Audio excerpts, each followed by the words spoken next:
Maumivu ya mapenzi yamefanya mina kuwa kichaa. Maumivu ya mapenzi yameleta bara. Mala naiwaza familia yangu, huku namkumbuka sana mwanangu. Patiriko nalia na moyo wangu, nimekuwa kichaa. Kichaa mapenzi. Unasema? Naenda Vikoba.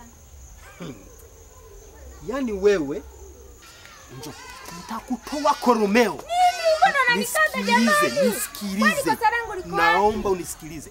Usihisi kwamba mimi nafurahia mwanangu alivyokufa kwa uzembe wako kisa madawa. Mbona unaniambia hilo neno kila siku? Sasa nisikilize.